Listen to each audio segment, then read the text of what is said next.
Yes, good morning people, good afternoon, good evening. कैसे हैं सब लोग? होप सो आप सब लोग बहुत बढ़िया रहेंगे। मैं बता दूं, मैं भी बहुत अच्छा हूं। तो हम लोग क्या पढ़ रहे थे, कौन सा टॉपिक पढ़ रहे थे? अपन लोग 6C वाला सब्जेक्ट पढ़ रहे थे और उसमें अपन overview of the model tax convention पढ़ रहे थे। कल का लेक्चर जो पूरा था वो पूरा एक ही आर्टिकल पढ़ पाए, that is article number 5, permanent establishment वाला। ठीक है, चलो अभी तक पढ़ा उसको क्विकली रिवाइज कर देते हैं, क्योंकि जितनी बार इसको रिवाइज करोगे आपको चीजें हैं वो ध्यान में आती रहेगी कि हमने क्या पढ़ा था। ठीक है, चलो। तो सबसे पहले मैं आपको 10 मिनट में रिवाइज करवा लेता हूं जो भी आर्टिकल अपन ने पढ़े हैं, उन आर्टिकल्स में हमने क्या क्या पढ़ा अभी तक। तो वो आपको एक बार वापस से रीकैप हो जाएगा, दिमाग में तो गया हुआ है बट वापस से एक बार आगे आ जाएगा। चलो, I started with the model tax convention topic. और मॉडल टेक्स्ट कन्वेंशन में मैंने बताया 3 तरह के मॉडल टेक्स्ट कन्वेंशन होते हैं, एक ओईसीडी, एक यूएन और एक यूएस मॉडल। जो डेवलप्ड कंट्री होती है वो ओईसीडी मॉडल फॉलो करती है, जब डेवलप्ड डेवलपिंग के बीच में होता है तो वहां पे यूएन मॉडल फॉलो होता है, और यूएस जब किसी के साथ में भी अग्रीमेंट करता है तो यूएस है वो यूएस मॉडल फॉलो करता है। ओईसीडी मॉडल जो है ना वो ज्यादा जोर देता है सोर्स मतलब सॉरी रेसिडेंस रूल पे, लेकिन जो यूएन मॉडल है वो सोर्स और रेसिडेंस दोनों पे मतलब इक्वल चीजें करता है। वो बोलता है सोर्स कंट्री भी टैक्स ले सकती है, रेसिडेंट कंट्री भी टैक्स ले सकती है एंड ऑल दैट थिंग। और यूएस मॉडल ऐसा है जो सिर्फ यूएस वाले फॉलो करते हैं। अब एक चीज समझना, अपने सिलेबस में 2 मॉडल है, one is the OECD and one is the UN model. दोनों में 7 चैप्टर है और 7 चैप्टर में अगर मैं ओईसीडी की बात करूं तो आपके 32 आर्टिकल है और यूएन मॉडल में आपके 31 आर्टिकल है। सर आर्टिकल में सबसे पहला आर्टिकल हमने पढ़ना चालू किया था, that is the person covered. Person covered से पहले मैंने बताया था कि यहाँ पे प्रीएम्बल और टाइटल में क्या लिखना है। तो टाइटल में ये लिखना है कि ये अग्रीमेंट जो है ये डबल टैक्सेशन अवॉइडेंस अग्रीमेंट है, डबल टैक्सेशन को एलिमिनेट करने के लिए है and prevention of the tax evasion and avoidance के लिए है। उसके साथ साथ टाइटल के बाद में प्रीएम्बल में आप ये लिख लो कि ये जो अग्रीमेंट है ये डबल टैक्सेशन के अवॉइडेंस के लिए है, ना कि ये आपको अपॉर्चुनिटी देता है ट्रीटी शॉपिंग का। ये ट्रीटी शॉपिंग का अपॉर्चुनिटी वगैरह आपको नहीं देगा, ऐसा लिखा हुआ था। उसके बाद मैंने आपको बताया आर्टिकल नंबर 1, और article number 1 is a person covered. Person covered में मैंने ये बोला था कि भैया ये आर्टिकल किस पे लगेगा, तो वहां पे ये लिखा हुआ था कि ये आर्टिकल सिर्फ उसी पर्सन पे लगेगा जो पर्सन दोनों कंट्री में से किसी भी एक कंट्री का या दोनों कंट्री का रेजिडेंट है। अगर पर्सन दोनों कंट्री का या एक कंट्री का रेजिडेंट है उस पर यह आर्टिकल लगेगा। अब एक बात समझना, वहां पे क्लेरिफिकेशन भी था कि अगर कोई फिस्कली ट्रांसपेरेंट एंटिटी है तो फिस्कली ट्रांसपेरेंट एंटिटी के केस में वो एंटिटी उस कंट्री की रेजिडेंट मानी जाएगी, लेकिन वो उतनी ही मानी जाएगी जितने की उसके पार्टनर उस पर्टिकुलर कंट्री के रेजिडेंट है। ये एग्जांपल है, बार बार मैं आपके सामने यही एग्जांपल ला रहा हूं कि एक एबीसी फर्म है, वो एबीसी फर्म जो है वो तुम्हारी यूके की फर्म थी और उसके 2 पार्टनर थे तो यूके के रेजिडेंट थे, तो एबीसी फर्म है वो यूके की रेजिडेंट मानी जाएगी, लेकिन कितनी इनकम के लिए? जो ए और बी को इनकम होती है, अपने एग्जाम्पल में था 3 करोड़ का income, so out of 3 crore के इनकम 2 करोड़ की इनकम के लिए वो रेजिडेंट मानी जाएगी। मींस 2 करोड़ के इनकम पे वो लोग डीटीडब्ल्यूए का बेनिफिट ले सकते हैं। उसके बाद आर्टिकल नंबर 2 होता है, that is the taxes cover. कि सर कौन कौन से टैक्सेस इसमें कवर्ड होते हैं? तो टैक्सेस कौन कौन से कवर्ड होते हैं? तो उसमें नॉर्मली इनकम टैक्स है वो इनकम टैक्स कवर होता है, तो tax on income and tax on capital है वो कवर होता है। इसका पैरा नंबर 2 बोलता है कि tax on income, tax on capital में क्या क्या चीजें आ सकती है। पैरा नंबर 3 ये बोलता है कि दोनों कंट्री को लिखना है कि कौन कौन से प्रेजेंट टैक्सेस है वो इंक्लूड होते हैं। जैसे इंडिया सिंगापुर ट्रीटी में हमने देखा था इंडिया का income tax and surcharge cover होता है और सिंगापुर का इनकम टैक्स है वो कवर होता है। उसके बाद में उसका पैरा नंबर 4 ये बोलता है, पैरा नंबर 4 है वो ये बोलता है कि अगर इन फ्यूचर में इनके एडिशन में कोई ऐसा टैक्स लाया जाता है, सिमिलर टैक्सेस, या इन प्लेस ऑफ ऐसा टैक्स, मतलब इन प्लेस ऑफ मतलब इसकी जगह पे वो टैक्स लाया जाता है, तो वो टैक्स भी इसमें कवर हो जाएगा। इन प्लेस ऑफ है तो वो भी इसमें कवर हो जाएगा, लेकिन एक कॉम्पिटेंट अथॉरिटी को दूसरी कॉम्पिटेंट अथॉरिटी को बताना पड़ेगा कि भैया हम ये टैक्स लगा रहे हैं। जनरल डेफिनेशन मैंने बोला था लास्ट में आपको मैं बता दूंगा जनरल डेफिनेशन में क्या क्या है। उसके बाद मैंने सबसे इंपॉर्टेंट आर्टिकल हमने अभी तक 2 पढ़े, एक तो article number 4 and article number 5। Article number 4 बोलता है रेजिडेंट। देखो रेजिडेंट की जरूरत क्यों पड़ती है? क्योंकि ट्रीटी का बेनिफिट सिर्फ वही पर्सन ले सकता है जो रेजिडेंट है either one of the both the contracting state. तो कोई भी पर्सन किसी भी कंट्री का रेजिडेंट कब बनेगा? तो यहां पे लिखा हुआ है कि if any person is liable to pay tax in that particular country due to the domicile, due to the place of management, place of incorporation, या फिर रेसिडेंस की वजह से अगर वो उस कंट्री का टैक्स पे करने के लिए लायबल है, सोर्स की वजह से नहीं, रेसिडेंस की वजह से, तो वो पर्सन उस कंट्री का रेसिडेंट माना जाएगा। इन सिंपल वर्ड आप डोमेस्टिक लॉ के हिसाब से रेसिडेंशियल स्टेटस निकाल दो और अगर आप रेसिडेंट उस कंट्री के बन जाते हो तो आप रेसिडेंट हो। लेकिन अगर मान लो आप दोनों कंट्री के रेसिडेंट बन जाते हो तो वहां पे टाई ब्रेकर रूल लगते हैं। अगर इंडिविजुअल दोनों कंट्री का रेसिडेंट है तो उसको कौन सी कंट्री का रेसिडेंट मानेंगे? इंडिविजुअल दोनों कंट्री का रेसिडेंट है तो उसको कौन सी कंट्री का रेसिडेंट मानेंगे? उसके लिए सबसे पहले आपको यह देखना पड़ेगा आपका परमानेंट होम कहां पे है। जहां पे आपका परमानेंट होम है वहां का आपको रेजिडेंट माना जाएगा, लेकिन अगर परमानेंट होम दोनों जगह है तो देखना पड़ेगा आपका इकोनॉमिक एंड पर्सनल रिलेशनशिप कहां पे क्लोजर है। अगर मान लो इकोनॉमिक पर्सनल रिलेशनशिप कहां पे क्लोजर है ये पता नहीं चल रहा है, या आपका कहीं पे भी घर नहीं है करके, ठीक है, दोनों कंट्री में, तो उस केस में ये देखा जाएगा कि आप हैबिचुअली अबोर्ड कहां पे करते हो। आप जहां पे हैबिचुअली अबोर्ड करते हो वहां के आप रेजिडेंट माने जाओगे। अगर आप हैबिचुअली अबोर्ड दोनों जगह करते हो या कहीं नहीं करते हो तो जहां के आप नेशनल हो वहां के रेजिडेंट माने जाओगे। अगर आप नेशनल दोनों जगह के हो या कहीं के भी नहीं हो तो कॉम्पिटेंट अथॉरिटी मिल बैठ के डिसाइड करेगी कि आप रेजिडेंट कौन सी कंट्री के हो। ये तो बात हो गई इंडिविजुअल। सर इंडिविजुअल के बाद में जो भी अदर पर्सन है, इंडिविजुअल के बाद में जो भी अदर पर्सन है, वो अदर पर्सन रेजिडेंट कौन सी कंट्री का माना जाएगा, तो उसके लिए दोनों कंट्री की जो कॉम्पिटेंट अथॉरिटी है वो आपस में बैठ के डिसाइड करेगी। अगर कोई कंपनी रेजिडेंट दोनों कंट्री की बन जाती है तो वो कौन सी कंट्री की रेजिडेंट मानी जाएगी, उसके लिए दोनों कॉम्पिटेंट अथॉरिटी आपस में मिल बैठेगी और बैठ के डिसाइड करेगी। म्यूचुअल अग्रीमेंट प्रोसीजर से डिसाइड होगा। यहां पे कोई ऐसा टाई ब्रेकर रूल कंपनीज वगैरह के लिए नहीं है। उसके बाद में कल का पूरा लेक्चर अपना डेडिकेटेड था पीई को लेके कि सर परमानेंट एस्टेब्लिशमेंट का मतलब क्या होता है, और परमानेंट एस्टेब्लिशमेंट से लेके कल अपन ने पूरा 3 घंटे का लेक्चर है वो पीई पे था करके, ठीक है। आप बोलोगे सर इतना टाइम ले लिया अपन ने पीई पे, क्या करें, जो है जो तो एक बार आपको देखना ही पड़ेगा अच्छे से करके, ठीक है। चलो, सो परमानेंट एस्टेब्लिशमेंट जो है, परमानेंट एस्टेब्लिशमेंट की जरूरत क्यों पड़ती है, आर्टिकल 7 के पढ़े लिए, और मैं आगे जाके बताऊंगा आर्टिकल 11 के लिए भी जरूरत पड़ती है, आर्टिकल 12 के लिए भी जरूरत पड़ती है, बट मेन जो जरूरत पड़ती है वो आर्टिकल 7 के लिए पड़ती है।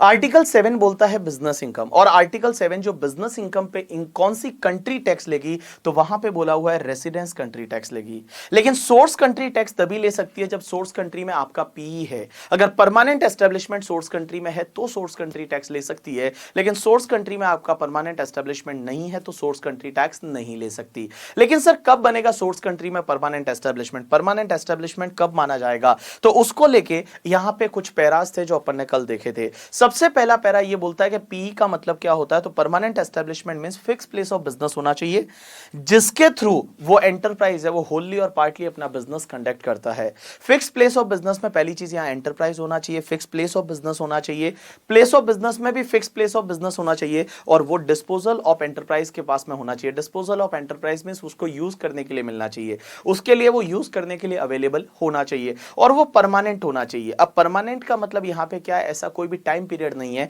जैसा मैंने कल आपको फॉर्मूला 1 वर्ल्ड वाला जो चैंपियनशिप का केस लॉ बताया था, उसमें जो जेपी स्पोर्ट्स इंडिया वाला है वो जेपी के साथ उनका अग्रीमेंट होता है, और फॉर्मूला 1 को जहां पे जो रेसिंग सर्किट है वो सिर्फ 3 दिन के लिए यूज करने के लिए मिलता है, वो 3 दिन के लिए उनका पूरा उस पर कंट्रोल होता है, तो उसको भी पीई माना। जो सर्किट होता है ना वो सर्किट को भी उन्होंने पीई माना, और जो भी तुम्हारा फॉर्मूला 1 का इनकम है उस पर इंडिया में टैक्स लगाया।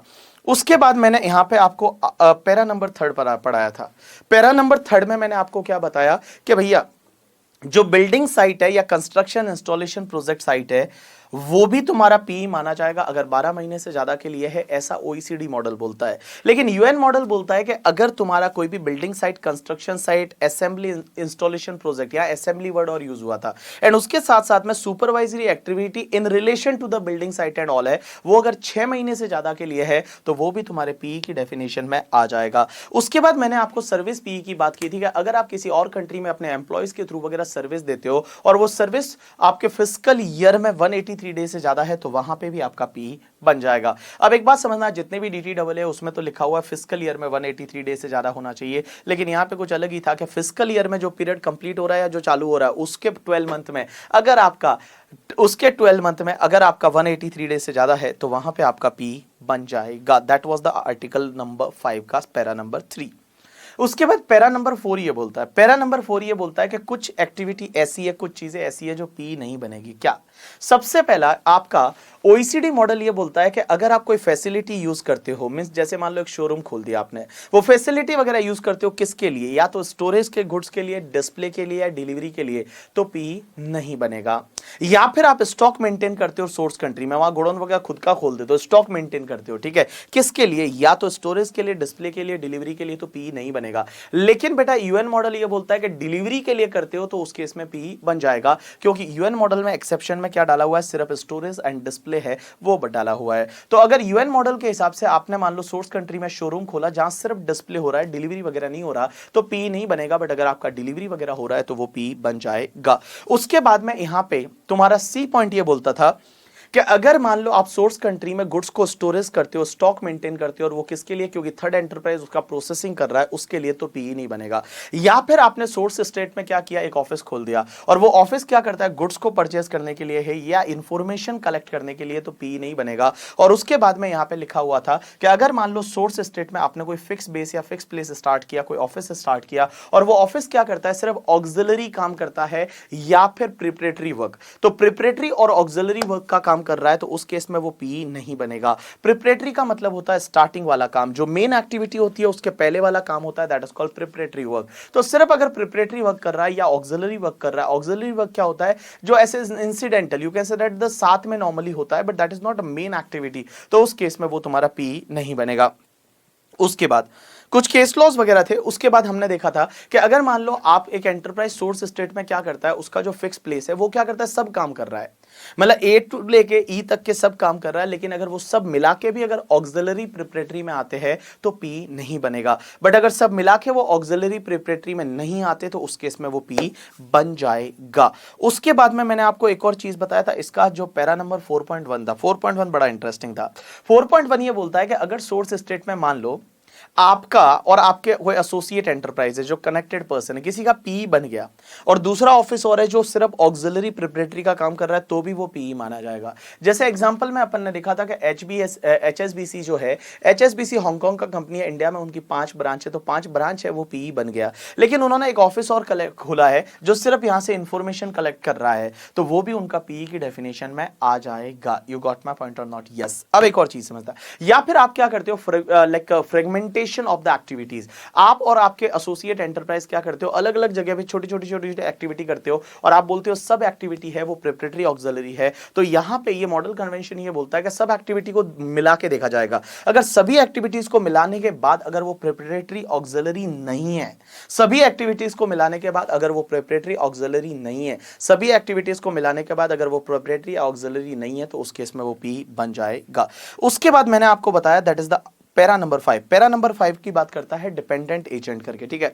और उसके बाद पैरा नंबर 6 में बोला होगा इंडिपेंडेंट एजेंट। अब एक बात समझना, पैरा नंबर 5 ये बोलता है कि अगर मान लो कोई भी एंटरप्राइज है, उसका सोर्स स्टेट में कोई एजेंट है, वो एजेंट क्या करता है, हैबिचुअली कॉन्ट्रैक्ट को कंक्लूड करता है करके, ठीक है। उसके पास अथॉरिटी है कॉन्ट्रैक्ट कंक्लूड करने की, या फिर वो प्रिंसिपल रोल प्ले करता है for the conclusion of the contract, तो उस केस में वो पीई की डेफिनेशन में आ जाएगा, लेकिन वो आपका प्योर एजेंट होना चाहिए। लेकिन यूएन मॉडल ये बोलता है कि अगर वो एजेंट क्या करता है, कॉन्ट्रैक्ट कंक्लूड नहीं करता है, प्रिंसिपल रोल प्ले नहीं करता कॉन्ट्रैक्ट कंक्लूड करने में, लेकिन वो क्या करता है, स्टॉक मेंटेन करता है और स्टॉक का डिलीवरी करता है। हैबिचुअली यहां पे क्या लिखा था, ये स्टॉक का डिलीवरी करता है, तो उस केस में भी वहां पे पी बन जाएगा।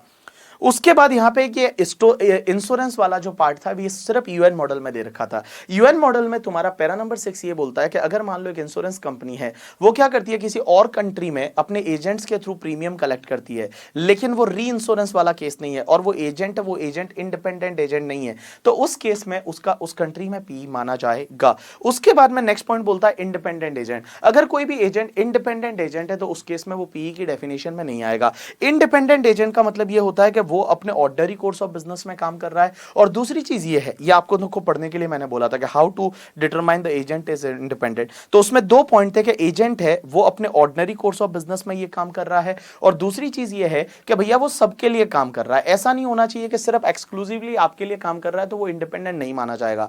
एक्सक्लूसिवली आपके लिए काम कर रहा है या ऑलमोस्ट आपके लिए काम कर रहा है तो वो इंडिपेंडेंट नहीं माना जाएगा। अगर वो सबके लिए काम कर रहा है तो उस केस में वो इंडिपेंडेंट माना जाएगा।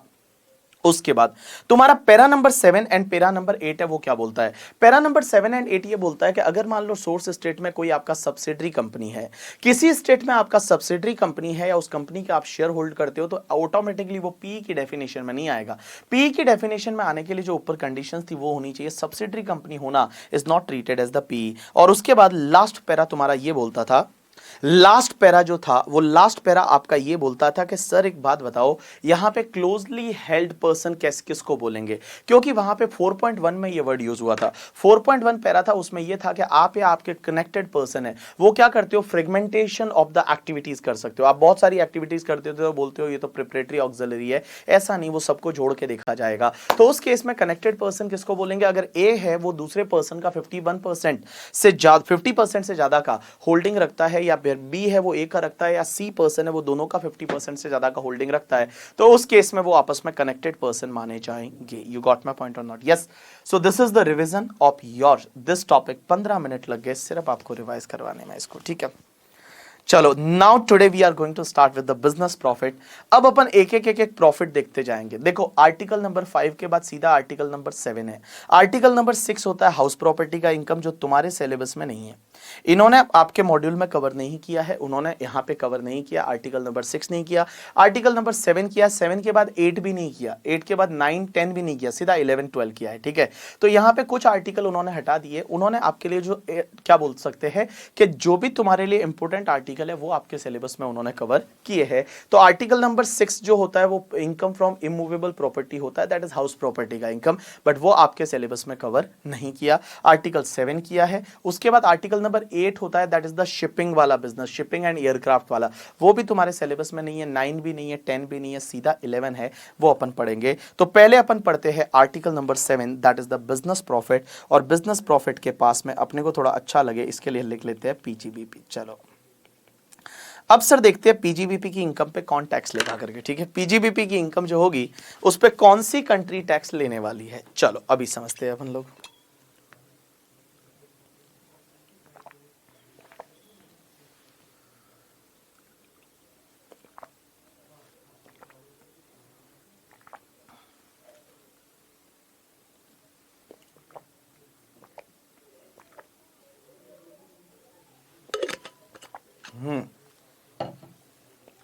पानी पी लिया, अब अपन पढ़ेंगे बिजनेस प्रॉफिट।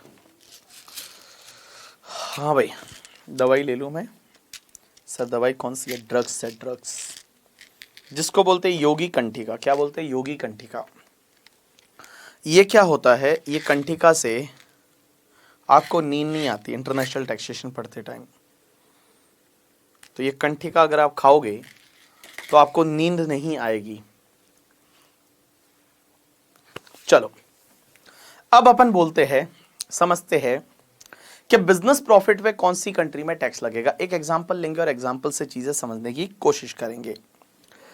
जैसे मान लो मैं अगर इंडिया की बात करूं तो मेरा कंपनी जो है that is BB virtuals private limited, ये है, ये इंडिया का रेजिडेंट है। तो हमारी रेजिडेंट कंट्री कौन सी है? इंडिया। रेजिडेंट है वो इंडिया है। अब एक बात समझना, मैंने क्या किया, बीबी वर्चुअल प्राइवेट लिमिटेड ने अपनी एक ब्रांच खोल दी नेपाल में। नेपाल में हमने क्या खोल दी? ब्रांच। और ब्रांच कहां खोल दी? नेपाल के काठमांडू में। तो मैंने काठमांडू में केटीएम में हमने क्या की, हमारी एक ब्रांच खोल दी।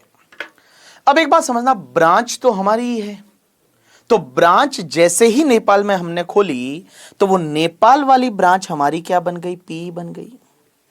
तो अब एक बात समझना, एंटरप्राइज तो एक ही है, that is BB virtuals private limited, और उसकी ब्रांच है नेपाल में, इंडिया में business and all that thing.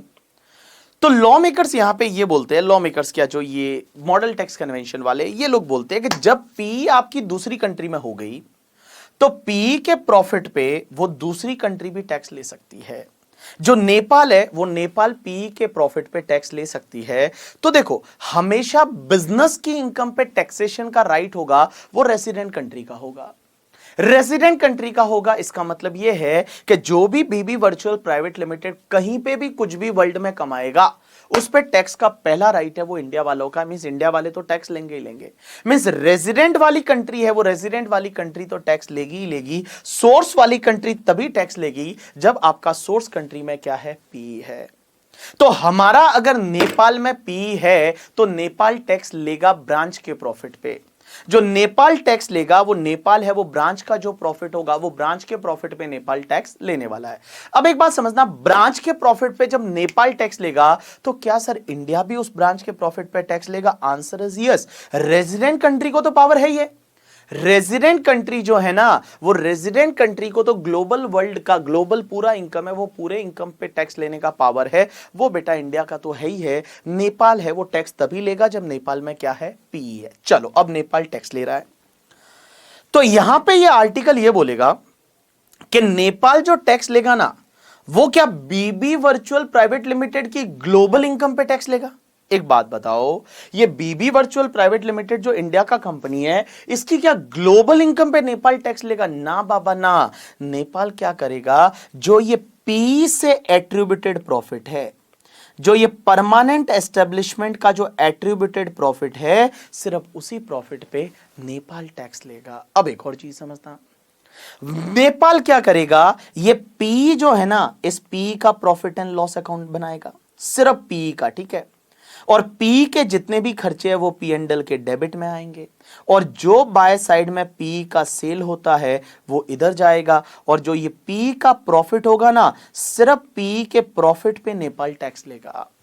और एक और चीज समझना, यहां पे आर्टिकल तुमको यह बोलेगा कि जब नेपाल वो पी से एट्रीब्यूटेड प्रॉफिट निकालेगा, तो प्रॉफिट निकालते टाइम जो पी और हेड ऑफिस के बीच में जो ट्रांजैक्शन हुए हैं, वो ट्रांजैक्शन को आर्म लेंथ प्राइस पे लेना पड़ेगा।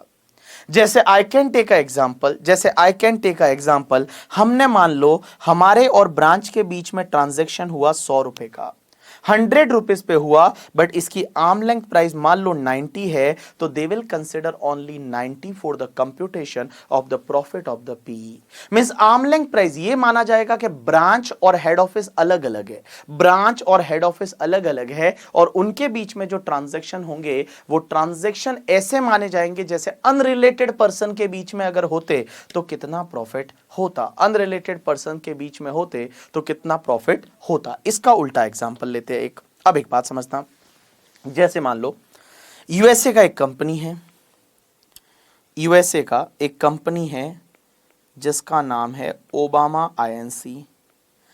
अब एक बात समझना, यहां पे क्या हुआ, इनकी इंडिया में एक ब्रांच है, ये इंडिया में इनकी ब्रांच होना, तो मैं बोलूं इंडिया में इनका पी है, तो इंडिया में पी है तो इंडिया किस पे टैक्स लेगा, ओबामा आईएनसी की सब इनकम पे लेगा या सिर्फ पी वाली पे लेगा? आंसर इज पी वाली पे इंडिया टैक्स लेगा। अब एक चीज समझना यहां पे, all people please pay attention, ये जो ब्रांच है ना, ब्रांच का पी एंड एल बनाएंगे हम लोग, और ब्रांच का पी एंड एल बनाते टाइम जो भी खर्चे हैं वो डेबिट में डालेंगे, जो भी ब्रांच की इनकम है वो क्रेडिट में डालेंगे, और जो भी प्रॉफिट आएगा उस प्रॉफिट पे ब्रांच टैक्स पे करेगी, जो भी प्रॉफिट आएगा उस प्रॉफिट पे ये ब्रांच है वो टैक्स पे करेगी। अब एक चीज समझना, यहां पे आर्टिकल ये बोलेगा कि ये जो इंडिया की ब्रांच जो ओबामा आईएनसी के साथ में ट्रांजैक्शन करेगी या अदर किसी ब्रांच के साथ ट्रांजैक्शन करेगी, तो वो ट्रांजैक्शन आर्म लेंथ प्राइस पे आपको लेने हैं।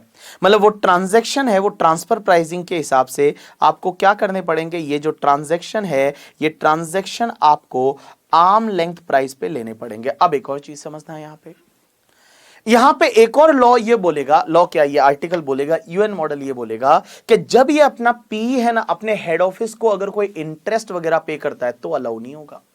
मतलब इंटरेस्ट वगैरह पे करता है तो अलाउ नहीं होगा, या अपने हेड ऑफिस को royalty fees for technical service वगैरह पे करता है तो अलाउ नहीं होगा। मतलब यहां पे आप बिजनेस की इनकम निकाल रहे हो, तो बिजनेस के खर्चे जितने भी है, पी के बिजनेस के खर्चे हैं वो अलाउ होंगे, बाकी वाले कोई खर्चे अलाउ नहीं होंगे। जैसे हेड ऑफिस को कुछ भी उन्होंने रॉयल्टी का पेमेंट किया या इंटरेस्ट का पेमेंट किया तो वो अलाउ नहीं होता है। लेकिन अगर मान लो बैंकिंग कंपनी है, तो अगर मान लो बैंकिंग वाली ब्रांच है, तो उस केस में हेड ऑफिस को जो भी आपने इंटरेस्ट का पेमेंट किया उसका भी आपको डिडक्शन मिल जाएगा। चलो तो अपन पढ़ेंगे बिजनेस से related article, that is the article number 7। पूरा ध्यान देना, एक एक वर्ड पे ध्यान देना, आराम से पढ़ेंगे। देखो चीजों कैसे लिखी हुई है इन्होंने।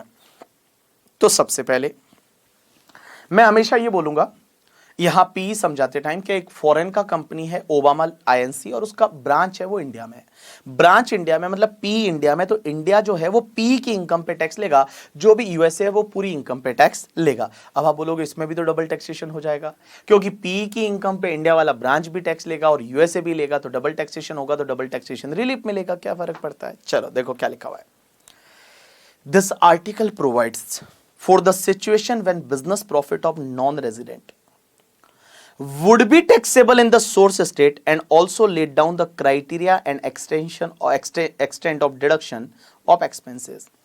The business profit would be taxable only when the non-resident has a PE as per Article 5 in the source state. Means source state में टैक्स तभी लगेगा जब आपका PE कहां है, सोर्स स्टेट में है। अब एक बात समझना, इसका पैरा 1 क्या बोलता है, समझना, ध्यान देना, एक एक वर्ड पे ध्यान देना, आप खुद भी इसको इंटरप्रेट करना और ध्यान देना। देखो क्या लिखा हुआ है। Point number 1, para 1, profit of an enterprise, enterprise का मतलब यहां पे Obama INC of a contracting state means USA shall be taxable only in that state, मतलब shall be taxable only in that state means USA में भी tax, USA में ही tax लगेगा, पहला तो ये बोलता है। क्या देखो, profit of an enterprise of contracting state, तो वो एंटरप्राइज कौन से कॉन्ट्रैक्टिंग स्टेट का है, USA का है। तो profit of an enterprise of contracting state shall be taxable only in that state.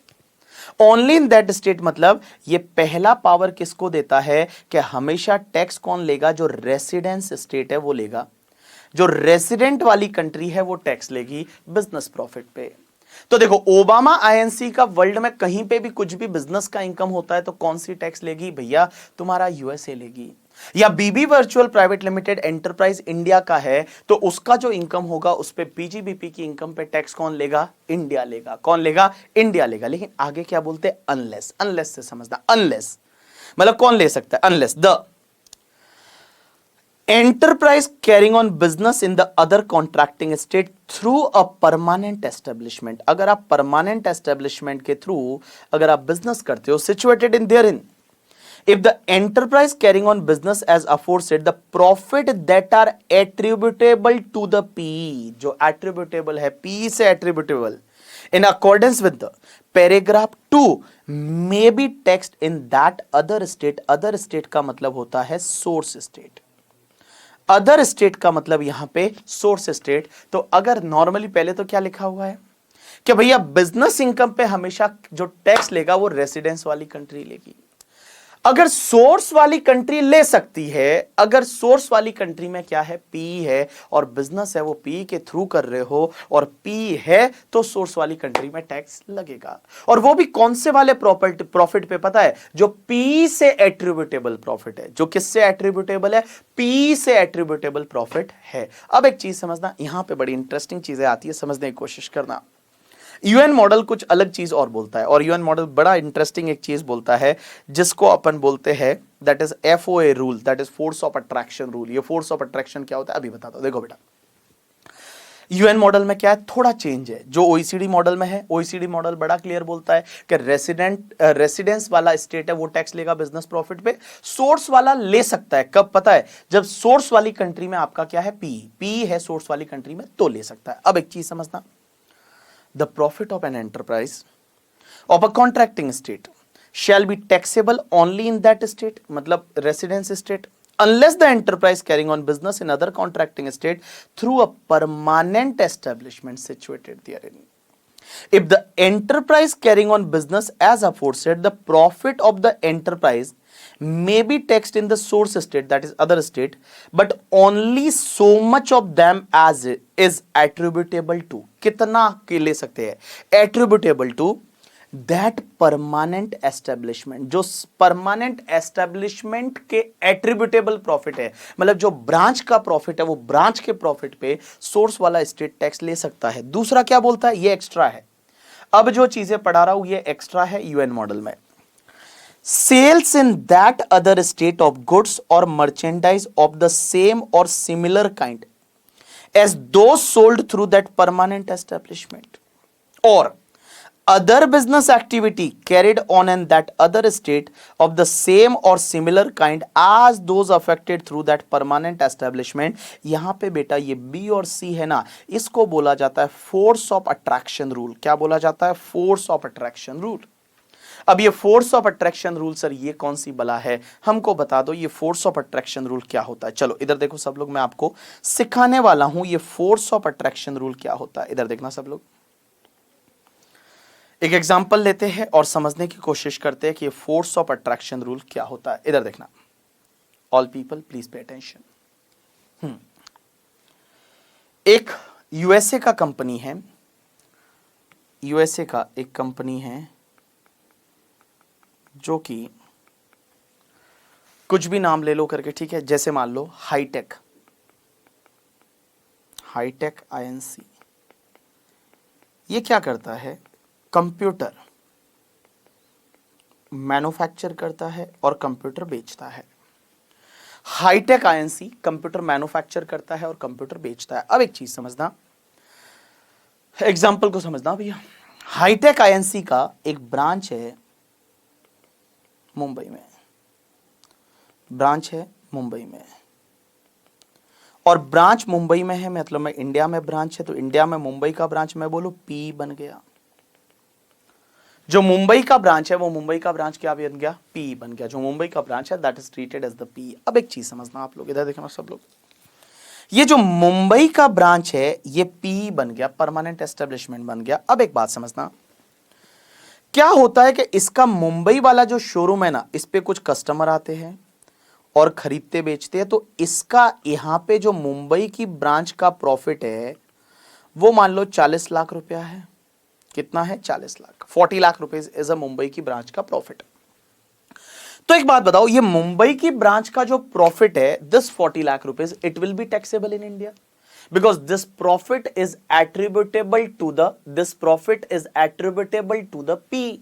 तो पी की वजह से जो प्रॉफिट है वो 40 लाख है, तो this 40 lakh will be taxable in India, ये इंडिया में टैक्सेबल हो जाएगा। अब एक और चीज समझना, यहां पे इंटरेस्टिंग क्वेश्चन आता है, ये फोर्स ऑफ अट्रैक्शन रूल्स क्या बोलता है समझना। होता क्या है कि इंडिया में एक कंपनी है जिसका नाम है, मान लो ICI, institute of chartered accountant of India, ICI. ICI जो है, आईसीआई को अपने एडवांस आईटीटी के लिए कंप्यूटर चाहिए, एडवांस आईटीटी के लिए कंप्यूटर चाहिए।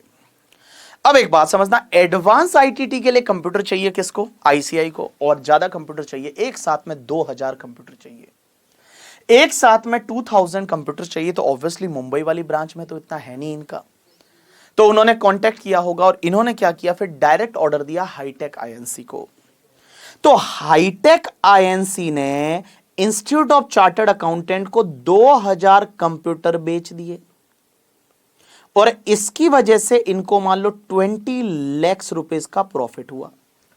अब एक बात समझना, यह ट्रांजैक्शन पी के थ्रू नहीं हुआ।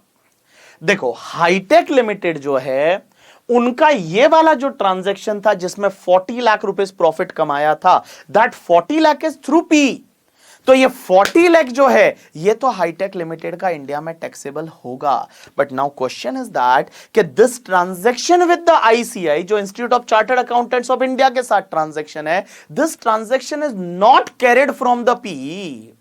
ये पी के एट्रीब्यूटेबल नहीं है ना, ये इंडियन मुंबई की ब्रांच से थोड़ी हुआ है भैया, ये तो डायरेक्ट हेड ऑफिस ने कंप्यूटर भी सेल किए हैं। सो क्वेश्चन इज दैट कि क्या इस 20 लाख पे इंडिया में टैक्स लगेगा या नहीं? ये जो 20 लाख है, इस 20 लाख पे इंडिया में टैक्स लगेगा या नहीं? क्या ये 20 लाख पे भी इंडिया में टैक्स लगेगा या नहीं?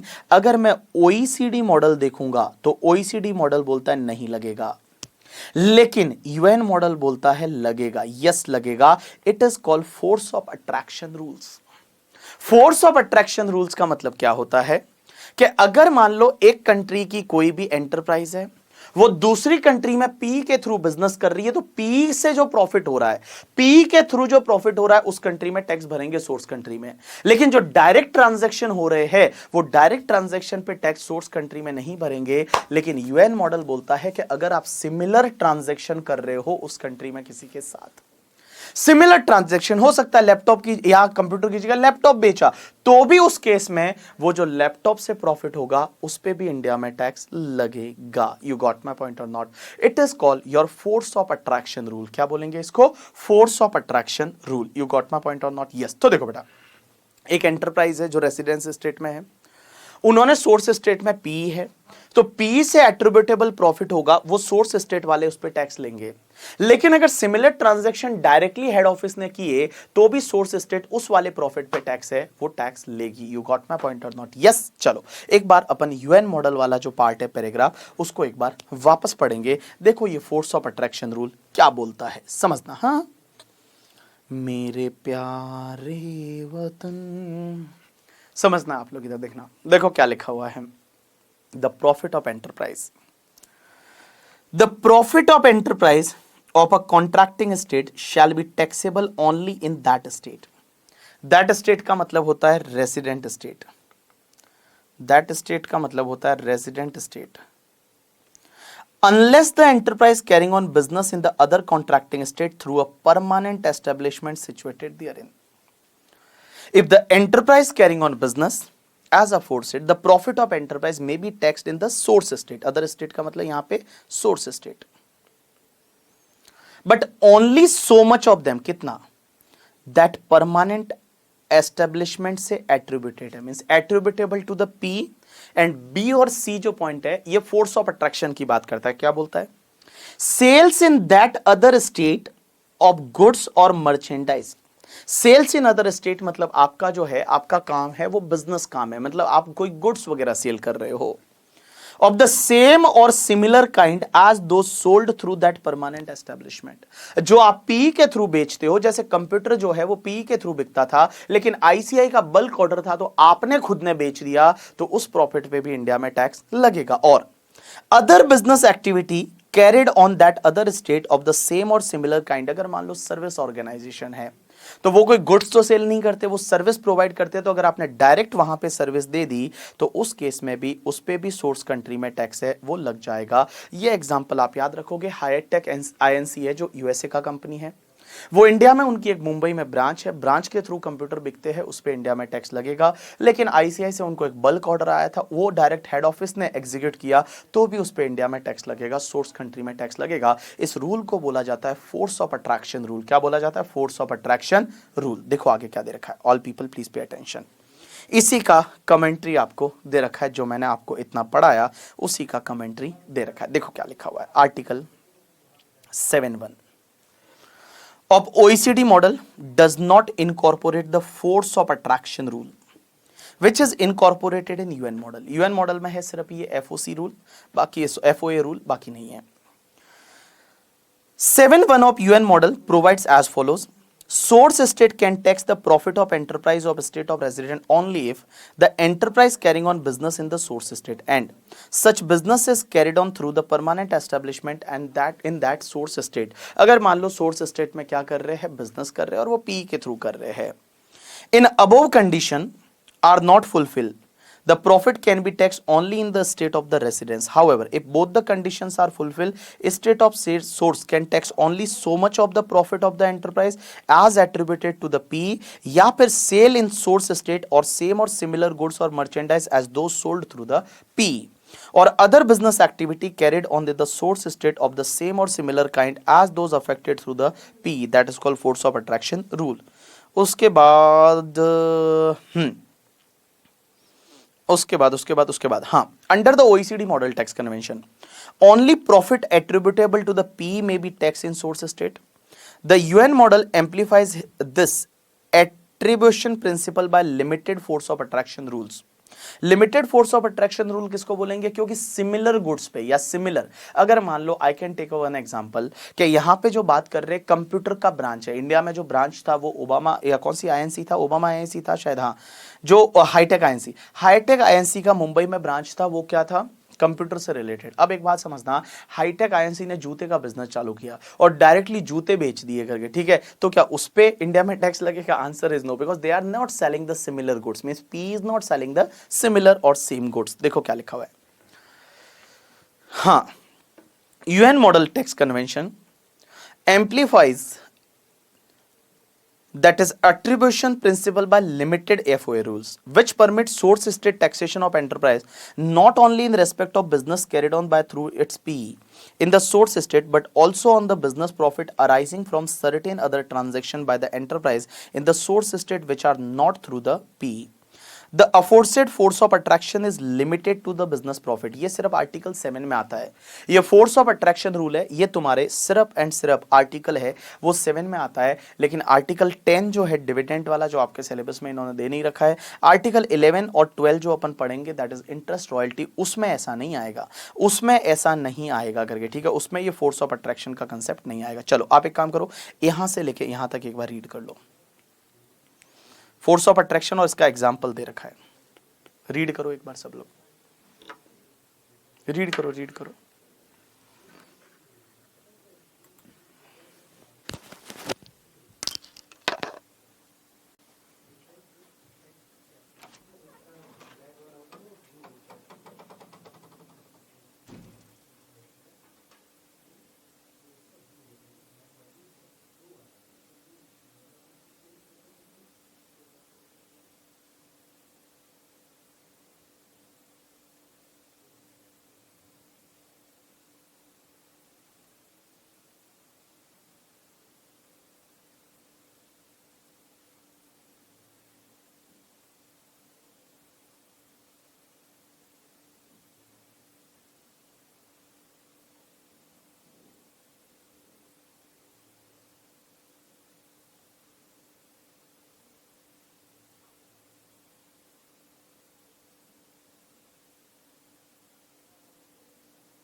यस डन पीपल, हो गया आप लोगों का?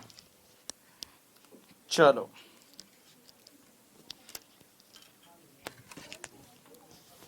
डन मेरे भाई लोगों, ये पढ़ के हो गया एग्जाम्पल तुम्हारा?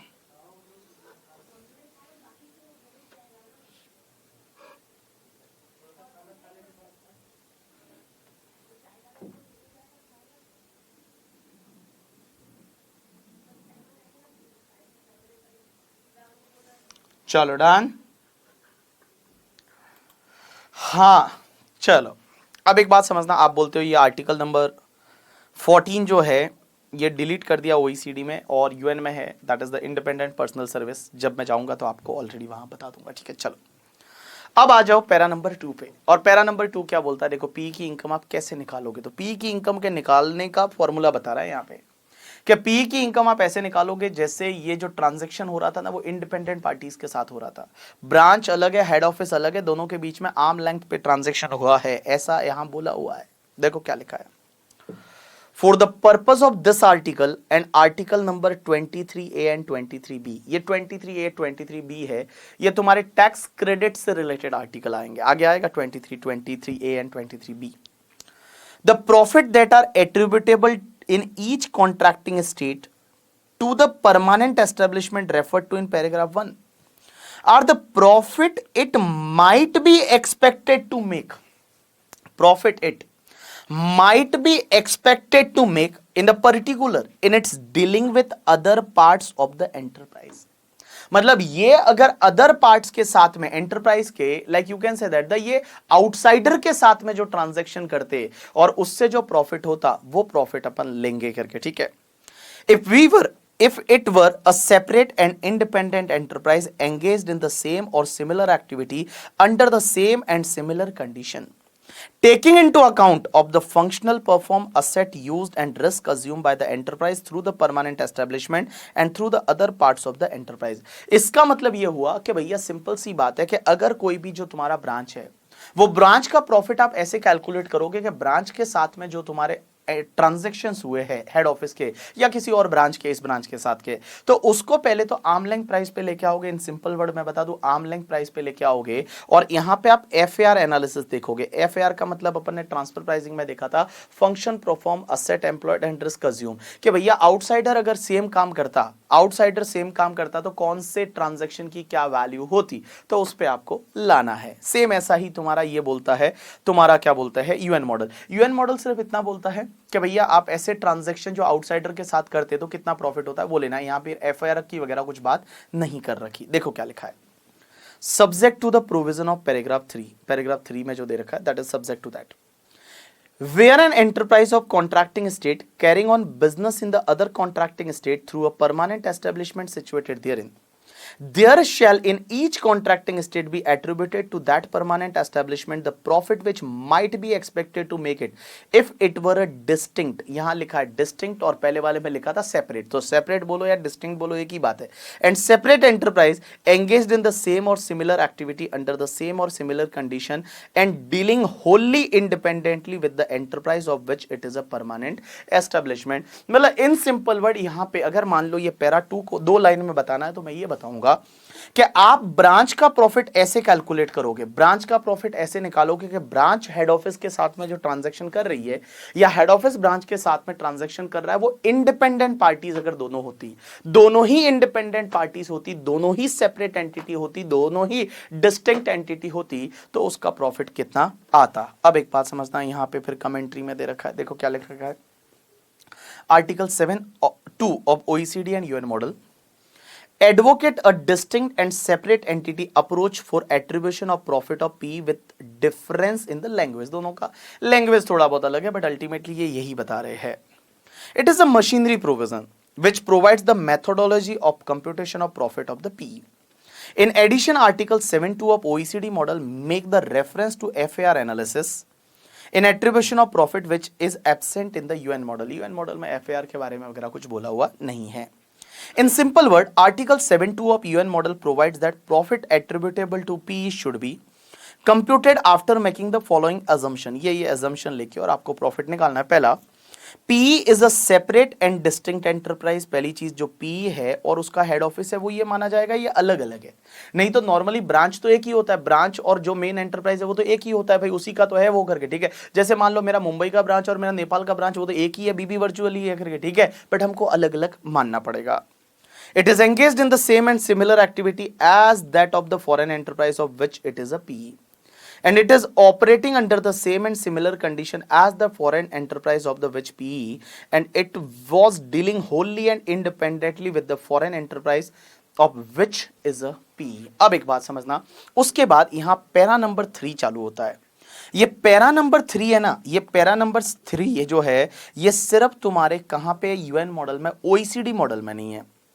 ये पैरा नंबर 3 है, ये सिर्फ यूएन मॉडल में है, ओईसीडी मॉडल में नहीं है। ये पैरा नंबर 3 क्या बोलता है, एक बार तुम रीड करो ना, एक बार तुम रीड करो पैरा नंबर 3 क्या बोलता है, फिर मैं आपको बताता हूं। एक बार रीड तो करो, एक बार आपको पता तो चले क्या लिखा है।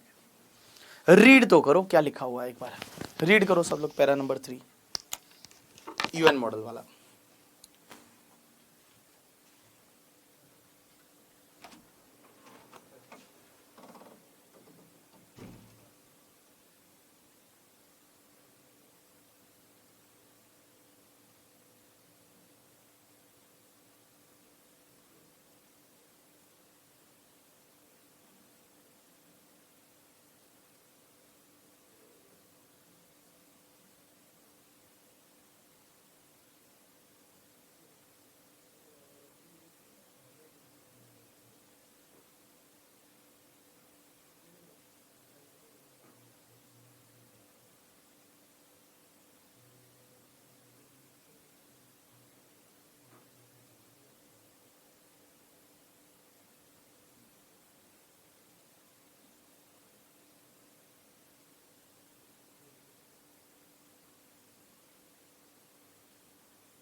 डन, एक बार रीड किया तुम लोगों ने, देखो क्या लिखा हुआ है। भारी लगा या इजी लगा लिखा हुआ, देखो क्या लिखा हुआ है। एक एक एक एक वर्ड को तोड़ के पढ़ो, आपको समझ में आएगा क्या लिखा हुआ है। देखो, इन the determination of profit of a P, मतलब पी का प्रॉफिट निकालते टाइम क्या लिखा हुआ है, shall be allowed as deduction expenses which are incurred for the purpose of business of PE, including executive and general administrative expenses so incurred। मतलब PE का profit निकालते टाइम कौन कौन से खर्चे अलाउ होंगे। तो जैसे मैं बोलूं, अपन एग्जांपल ले रहे थे एक हाईटेक लिमिटेड, और ये हाईटेक लिमिटेड यूएसए का कंपनी है, और इनका मुंबई में क्या है, PE है। और ये मुंबई में जो पी है सर, इसको कौन कौन से खर्चे अलाउ होंगे। तो मैं बोलूं यहां पे कौन कौन से खर्चे मुंबई की पी के अलाउ होंगे, मतलब पी का प्रॉफिट निकालते टाइम कौन कौन से खर्चे अलाउ होंगे। तो देखो क्या लिखा है, in the determination of profit of PE there shall be allowed as deduction expenses which are incurred for the purpose of business of PE, including executive and general administrative expenses so incurred. मतलब यहां पे जो भी तुम्हारा खर्चा होता है that is the executive and general administrative overhead, ये आपको अलाउ हो जाएगा, इधर कोई दिक्कत नहीं है। In the state in which the permanent establishment is situated और एल्सवेयर, मतलब इंडिया में, इंडिया के बाहर कहीं पे भी जो एग्जीक्यूटिव या फिर तुम्हारा एडमिनिस्ट्रेटिव खर्चा है उसका डिडक्शन मिलता है। आपको अगर याद रहेगा ना, तो हमने एक पता है एक सेक्शन 44C भी पढ़ी थी इनकम टैक्स में, और 44C बोलती है कि इंडिया में अगर मान लो ब्रांच है तो ब्रांच को हेड ऑफिस के अलोकेटेड एक्सपेंडिचर अलाउ हो गए, और हेड ऑफिस के जो अलोकेटेड एक्सपेंडिचर रहते हैं जिसमें एडमिनिस्ट्रेटिव एक्सपेंसेस वगैरह जो हेड ऑफिस करता है वो भी अलाउ होते हैं 5% ऑफ एडजस्टेड टोटल इनकम वगैरह। कुछ याद आया? तो वही तो बात यहां पे भी बोल रहे हैं। देखो क्या लिखा हुआ है, वापस पढ़ेंगे। In the determination of profit of a permanent establishment there shall be allowed a deduction expenses which are incurred for the purpose of the business of the permanent establishment including executive and general administrative expenses so incur whether in the state in which the permanent establishment is situated or elsewhere, मतलब जहां P है वहां पे या कहीं और करके, ठीक है, ये खर्चे अलाउ होंगे। हाउएवर कौन से खर्चों का डिडक्शन नहीं मिलेगा? No such deduction shall be allowed in respect of amount if any paid otherwise than towards reimbursement of actual expenses by the permanent establishment to the head office of the enterprise or any of its other office by way of royalty। अगर आपने pay किया तो allow नहीं होगा। fees or other similar payment in return for the use of patent or other right or by way of the commission for the specific service performed for or managed or except in the case of banking and एक second वापस यहां से miss हो गया। All people please pay attention. वापस से अपन however से पढ़ेंगे कौन कौन से खर्चे अलाउ नहीं होंगे। तो पहले तो मैंने क्या बोला कि भैया जो भी पी के खर्चे होंगे तो पी के जितने भी खर्चे होते हैं all expenditure attributed to the PE है वो आपको पी एंड एल के डेबिट में अलाउ हो जाएंगे, कोई दिक्कत नहीं है करके, ठीक है। अब एक बात समझना कौन से खर्चों का डिडक्शन नहीं मिलेगा, यहां से एक बार हाउएवर से पढ़ते हैं। देखो क्या लिखा हुआ है हाउएवर से। However no such deduction shall be allowed in respect of amount. कौन से खर्चे का डिडक्शन नहीं मिलेगा?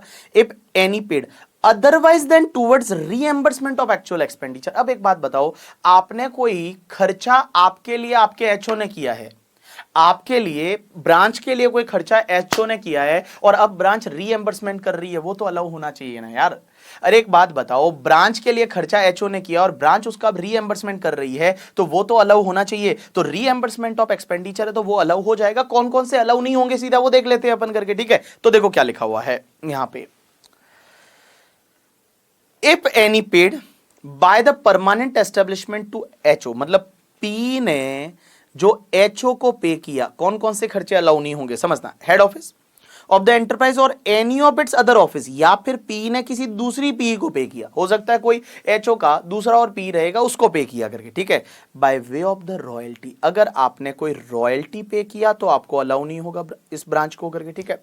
दूसरा फीस पे किया तो आपको अलाउ नहीं होगा, और other similar payment in return for which for the use of patent or other right or by way of the commission, commission अगर आपने पे किया तो भी अलाउ नहीं होगा।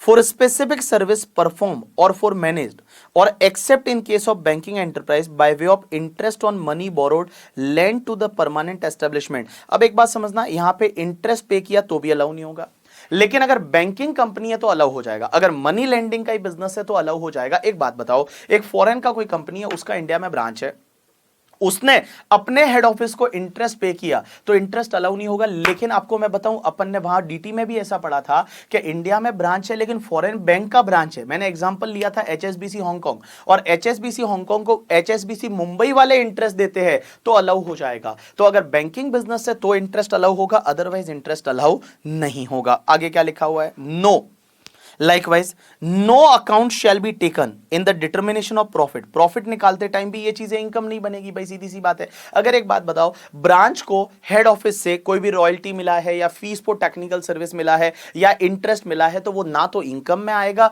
और ना ही तुम्हारे एक्सपेंडिचर में आएगा। तो देखो क्या लिखा हुआ है, likewise no account shall be taken in the determination of profit of permanent establishment for amount charged otherwise than reimbursement को छोड़ के by the permanent establishment to the head office of the enterprise or any of its other office by way of royalty fees and other similar payment in return for the use of patent or other right or by way of the commission for specific service performed or for the management or except in case of the banking enterprise by way of interest on money lent to the head office or the enterprise of any other office। मतलब in simple word बोलूं, देखो P का जब आप P and L बनाओगे तो P के P and L में कितने खर्चे अलाउ होंगे, जो पी के खर्चे वो अलाउ कर दो, सब पी के जो बिजनेस के खर्चे है वो अलाउ कर दो। क्रेडिट साइड में जो भी पी की इनकम है वो क्रेडिट कर दो। हेड ऑफिस का जो खर्चा है, देखो हेड ऑफिस का खर्चे का मतलब हेड ऑफिस ने कोई आपके लिए खर्चा किया है और वो आपका एक्चुअल एक्सपेंडिचर था और आप उसका रीएम्बर्समेंट कर रहे हो तो वो कोई बात नहीं, आपको पी एंड एल के डेबिट में डालने को मिलेगा। अगर हो सकता है आपने हेड ऑफिस के लिए कोई खर्चा किया है करके, ठीक है, और वो तुम्हारा इनकम बन रहा है और वो रीएम्बर्समेंट वाला पार्ट है तो कोई बात नहीं, वो रीएम्बर्समेंट वाला पार्ट अपन लेंगे करके, ठीक है। अब एक चीज समझना, या यहां पे कौन कौन सी चीजें नहीं आएगी वो अपन देख लेते हैं। जो यूएन मॉडल बोलता है कि तीन चीजें आपकी नहीं आएगी, एक तो आपने रॉयल्टी पे किया तो वो नहीं आएगा, आपने अगर रॉयल्टी पे किया तो वो नहीं आएगा, रॉयल्टी फीस और सिमिलर पेमेंट करके, ठीक है, जो कि आप हेड ऑफिस का कोई पेटेंट यूज कर रहे हो उसके लिए वगैरह आप हेड ऑफिस को रॉयल्टी वगैरह देते हो तो वो तुम्हारे खर्चे में नहीं आएगा। दूसरी चीज, अगर आपने कमीशन फॉर स्पेसिफिक सर्विस के लिए कोई कमीशन दिया तो वो भी नहीं आएगा और इंटरेस्ट भी नहीं आएगा। लेकिन अगर आपका मनी लेंडिंग का बिजनेस है तो उस केस में आपको इंटरेस्ट वगैरह आ जाएगा। यू गॉट माई पॉइंट और नॉट? यस। तो देखो बेटा, मैं आपको बोलूं पी का इनकम निकालते टाइम एक चीज ध्यान रखना, पी एंड एल के डेबिट में सब खर्चे आएंगे, जितने पी के खर्चे होते हैं वो आएंगे, लेकिन क्या क्या नहीं आएंगे आप नेगेटिव लिस्ट याद रखो। नेगेटिव में क्या क्या नहीं आएगा कि अगर आपने रॉयल्टी फीस और सिमिलर पेमेंट किया अपने हेड ऑफिस को या किसी और पीई को तो वो नहीं आएगा, अगर आपने कमीशन फॉर स्पेसिफिक सर्विस अपने हेड ऑफिस या अदर किसी को किया तो नहीं आएगा और इंटरेस्ट भी नहीं आएगा। लेकिन मनी लेंडिंग का बिजनेस है तो ऑब्वियसली आपका इंटरेस्ट है वो इंटरेस्ट आ जाएगा। लेकिन ये जो चीजें जो बोली है ये चीजें सिर्फ एंड सिर्फ किस में बोली है? यूएन मॉडल में बोली हुई है। यहां पे ओईसीडी मॉडल में ऐसा कुछ भी नहीं दे रखा है। This is given only in the UN model, OECD model में ऐसा नहीं दे रखा है। यू गॉट माई पॉइंट और नॉट? यस। चलो एक काम करो, आप लोग यहां से पढ़ना चालू करो, यहां से पढ़ना और आप यहां तक पढ़ लो कि कौन कौन से खर्चे आएंगे और कौन कौन से खर्चे नहीं आएंगे।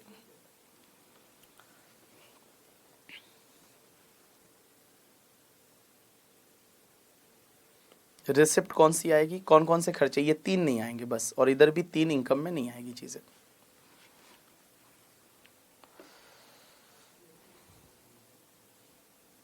एक बार रीड करो सब लोग।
चलो डन पीपल, हो गया वो पढ़ के एक बार।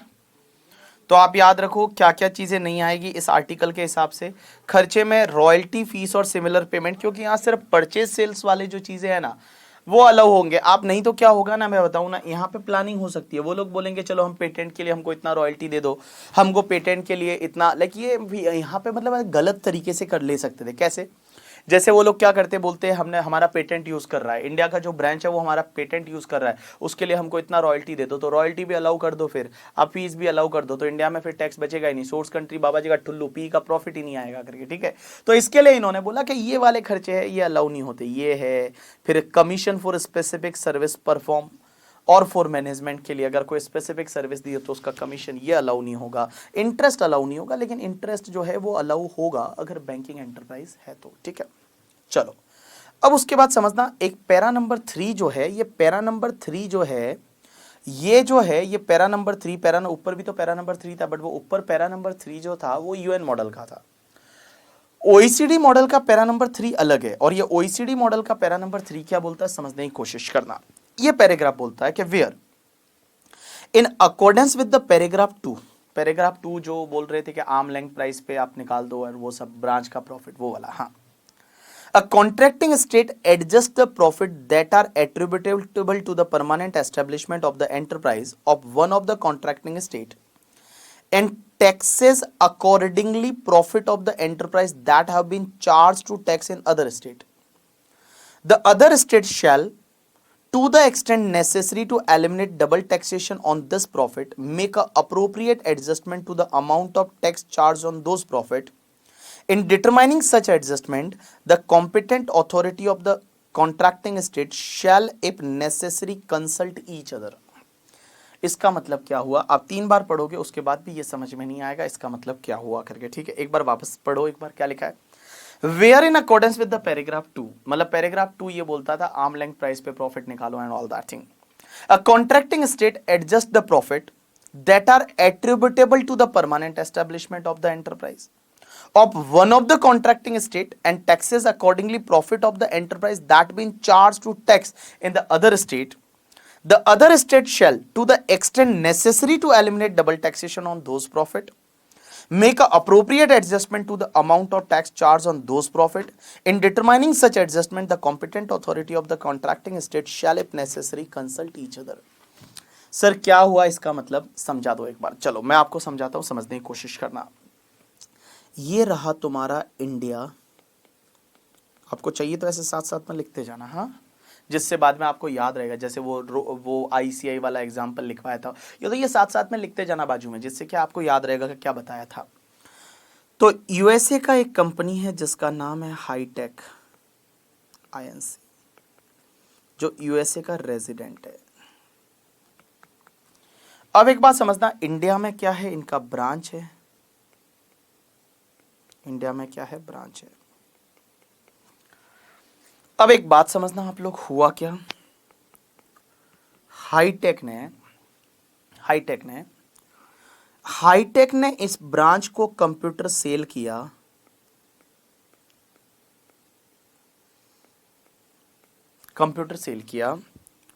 और कंप्यूटर सेल किया फॉर एन एग्जांपल। इन्होंने जो सेलिंग प्राइस बताई तो वो सेलिंग प्राइस है for an example 1 lakh rupees. 1 lakh rupees selling price है, 1 लाख रुपीज सेलिंग प्राइस है। तो एक बात बताओ, हाईटेक लिमिटेड उधर सेल बताएगी और इधर अपन क्या बताएंगे, ब्रांच के लिए अपन परचेज बताएंगे। अब एक चीज समझना, हुआ क्या, इसका जब आर्म लेंथ प्राइस निकाला गया तो आर्म लेंथ प्राइस है वो मान लो 80,000 आ गया। अब एक बात समझो, आर्म लेंथ प्राइस 80,000 आया तो अब होगा क्या, अगर मैं बात करूं 80,000 आया तो जो इंडियन ब्रांच है इधर डेबिट में परचेज हम कितना डालेंगे, सिर्फ 80,000। इधर परचेज में हम 80,000 डालेंगे, ठीक है, 80,000 डालेंगे तो यहां 20,000 से प्रॉफिट बढ़ गया। अब एक बात बताओ, जब अपन परचेज यहां पे 80,000 ही ले रहे हैं तो यहां पे 20,000 से प्रॉफिट इंडिया में बढ़ा रहे हैं, इंडिया में 20,000 से प्रॉफिट बढ़ा रहे हैं। लेकिन एक बात बताओ, यहां हाईटेक लिमिटेड का वहां पे सेल्स 1 लाख लेंगे उधर करके, ठीक है, मतलब यूएसए में सेल्स है वो 1 लाख लेंगे, तो मैं बोलूं वहां पे भी 20,000 पे टैक्स लग गया, तो ये तो डबल टैक्सेशन हो गया 20,000 पे। क्योंकि इंडिया में जो है वो परचेज कितना लिया, सिर्फ 80,000, परचेज जो लिया वो सिर्फ 80,000 है, और उधर सेल्स है वो 1 लाख है, तो उधर सेल भी तो भाई 80,000 लेना चाहिए, नहीं तो 20,000 पे डबल टैक्सेशन हो जाएगा। तो यहां पे ये लोग बोलते हैं कि दूसरी कंट्री जो है, अगर एक कंट्री में एडजस्टमेंट हुआ तो दूसरी कॉन्ट्रैक्टिंग स्टेट है वो क्या करेगी, वहां उसका इफेक्ट देगी, और वो वहां पे सेल्स को भी 80,000 करेंगे, वो वहां पे सेल्स को भी 80,000 करेंगे। और इसके लिए क्या करेंगे, वो दोनों कॉन्ट्रैक्टिंग स्टेट की जो भी तुम्हारी कॉम्पिटेंट अथॉरिटी है वो नेसेसरी एक दूसरे से कंसल्ट करेगी। अगर मान लो ऐसा नहीं होता, वो बोलता है नहीं नहीं हम तो सेल 1 लाख ही बताएंगे, हम तो 80,000 मानते ही नहीं, 80,000 का सेल है ही नहीं, हम तो 1 लाख ही मानेंगे करके, ठीक है, तो उस केस में आपस में जो दोनों कॉम्पिटेंट अथॉरिटी है वो कंसल्ट करके, और इस चीज को कंसल्ट करने के बाद किसी डिसीजन पे आएगी। तो देखो मैंने क्या बोला कि जब ब्रांच और हेड ऑफिस, पी और हेड ऑफिस के बीच में जो ट्रांजैक्शन हो रहे हैं, जब उस ट्रांजैक्शन को आप आर्म लेंथ प्राइस पे लेके आते हो, जब उस ट्रांजैक्शन को आप आर्म लेंथ प्राइस पे लेके आते हो, तो आर्म लेंथ प्राइस पे जब आप उस ट्रांजैक्शन को लेके आते हो, तो आप एक दो चीजें आपको ध्यान रखना है।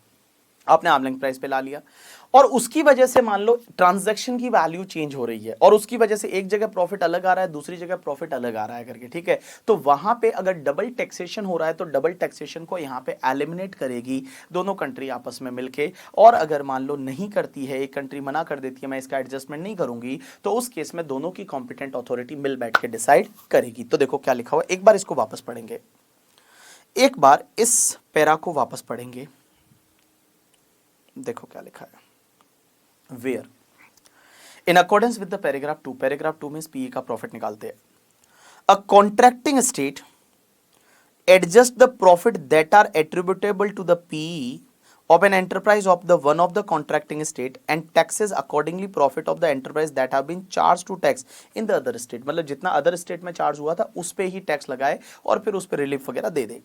The other states shall, to the extent necessary to eliminate double taxation on this profit, make a appropriate adjustment to the amount of tax charged on those profit.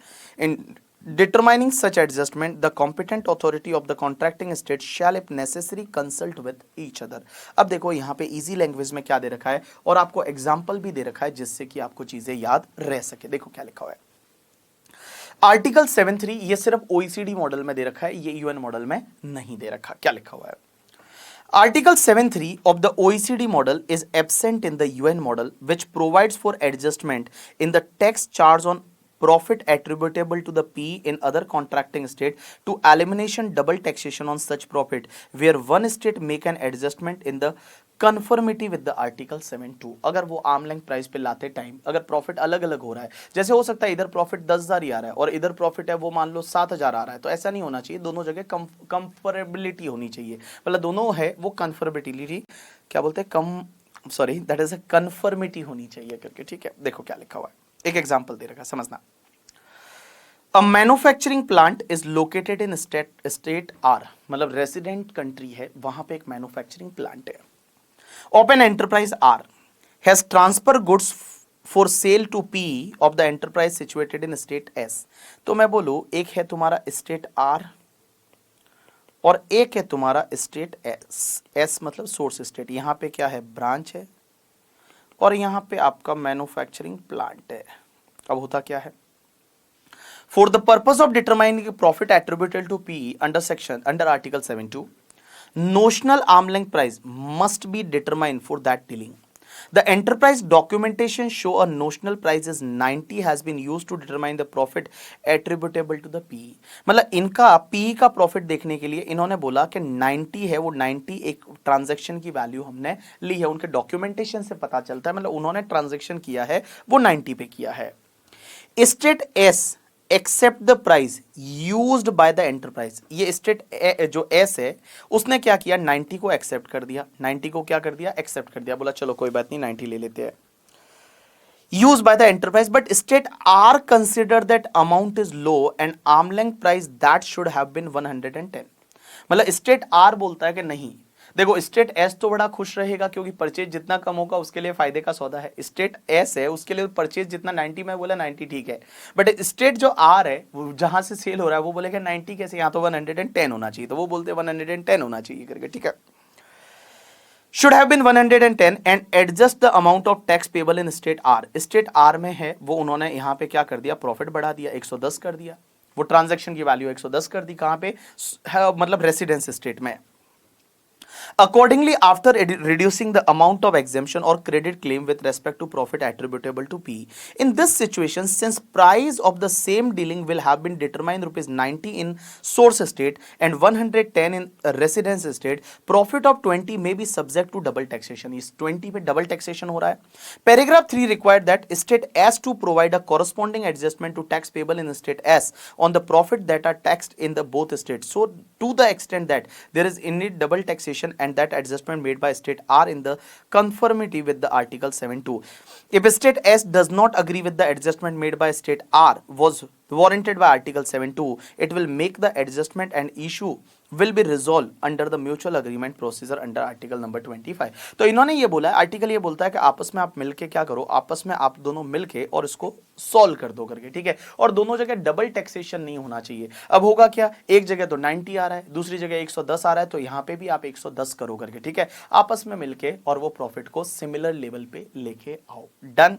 चलो अब तुम्हारा पैरा नंबर 4 क्या बोलता है, बस उसके बाद तो छोटा सा है, बस आर्टिकल खत्म हो जाएगा, उसके बाद 7 आर्टिकल बिजनेस वाला। नेक्स्ट पार्ट क्या बोलता है, that is the para number 4 तुम्हारा ओईसीडी सॉरी यूएन का पैरा 4 क्या बोलता है कि in so far at it has been customary in the contracting state to determine the profit to attributable to the P on the basis of an that is apportionment of the total profit of the enterprise to its various parts, nothing in paragraph 2 shall preclude that the contracting state from determining the profit to be taxed by such an apportionment as may be customary. The method of apportionment adopted shall however be such that the result shall be the accordance with the principle contained in this article। अब एक बात समझना होता क्या है, all people please pay attention। पहले article number जो तुम्हारा ये आर्टिकल 5 चल रहा है और आर्टिकल 5 के पैराग्राफ 2 में क्या बोला था, क्या पी को अलग मानो और हेड ऑफिस को अलग मानो, पी को अलग मानो, हेड ऑफिस को अलग मानो और फिर आप पी का प्रॉफिट निकालो। बट हो सकता है किसी किसी कंट्री में ऐसा रूल हो, किसी किसी कंट्री में ऐसा लॉ हो, और वो लॉ क्या बोलता है कि पहले आप एक काम करो, पूरी एंटरप्राइज का प्रॉफिट निकालो और उस एंटरप्राइज के प्रॉफिट को कुछ अपोर्शनमेंट कर लो, उसको बांट दो कि चलो इतना प्रॉफिट इंडिया में, इतना प्रॉफिट उधर, ऐसा कुछ बांट दो। ऐसा कुछ कस्टमरी लॉ पहले से है या कस्टमरी रूल पहले से है, तो यहां पे ये पैराग्राफ ये बोलता है कि फिर आप वो कस्टमरी रूल के हिसाब से आप चले जाओ। किसके हिसाब से चले जाओ, कस्टमरी रूल के हिसाब से चले जाओ। जैसे हाईटेक है, हाईटेक कहां का, यूएसए का है करके, ठीक है, हाईटेक है वो यूएसए का एंटरप्राइज है और उसका इंडिया में ब्रांच है, तो अपन तो क्या करेंगे, ब्रांच का प्रॉफिट पहले निकालेंगे और उस पे टैक्स इंडिया में लगाएंगे, फिर वहां पे भी लगेगा एंड ऑल दैट थिंग। अब एक बात समझना, अगर मान लो डीटीडब्ल्यूए में ऐसा कुछ लिखा हुआ है कि हम क्या करेंगे कि पहले पूरा हाईटेक लिमिटेड का प्रॉफिट निकालेंगे और फिर इंडिया को कुछ अपोर्शनमेंट प्रॉफिट का देंगे करके, ठीक है, ऐसा कुछ और कोई कस्टमरी लॉ है तो उसके हिसाब से फिर आप चले जाओ, फिर आपको वो आर्टिकल नंबर 2 है वो फॉलो, सॉरी पैरा नंबर 2 है वो आपको फॉलो करने की जरूरत नहीं है। देखो क्या लिखा हुआ है, वापस पढ़ेंगे इसको। इन सो फार एट, वापस पढ़ेंगे एक बार, देखो क्या लिखा है, इन so far as it has been customary in the contracting state to determine the profit attributable to the P on the basis of an apportionment of the total profit of enterprise to its various parts, nothing in paragraph 2 shall preclude। preclude का मतलब क्या होता है, precluded मतलब आपको दूर करना, ऐसा नहीं, वो अलग नहीं करेगा, उसको हटाएगा नहीं, that contracting state from determining the profit to be taxed by such apportionment as may be customary, the method of apportionment adopted shall however be such that the result shall be in accordance with the principle contained in this article। लेकिन वो apportionment के बाद भी जो result है वो इस article के हिसाब से आना चाहिए, इस कन्वेंशन के हिसाब से आना चाहिए। देखो क्या लिखा हुआ है, article 7.4 of the UN model relating to the determining of profit attributable to P on the basis of apportionment of the total profit of enterprise to its various part is absent in the OECD। OECD में ऐसा कुछ फंडा है नहीं। Profit can be attributed to PE by apportionment of total profit of the enterprise to its various part provided the customary in the source state। मतलब source state में यहां customary पहले से ऐसा चल रहा है, पहले से लॉ में ऐसा, डोमेस्टिक लॉ में मान लो ऐसा लिखा हुआ है। And the method of apportionment adopted by such that is result in accordance with the principle of article 7। इस आर्टिकल 7 के प्रिंसिपल के हिसाब से वो अपॉर्शनमेंट होना चाहिए। Article 7(4) determine the profit to be attributed to PE by apportioning the total profit of the enterprise on the basis of various formula। It is machinery provision and not a charging provision। The underlying principle in article 7(4) is that all part of the enterprise contribute to the profitability of such contribution can be determined on the basis of adopted criteria। 7(4) prescribe a method different from the article 7(2). Unlike 7(2), it does not contemplate an attribution of profit as separate enterprise footing।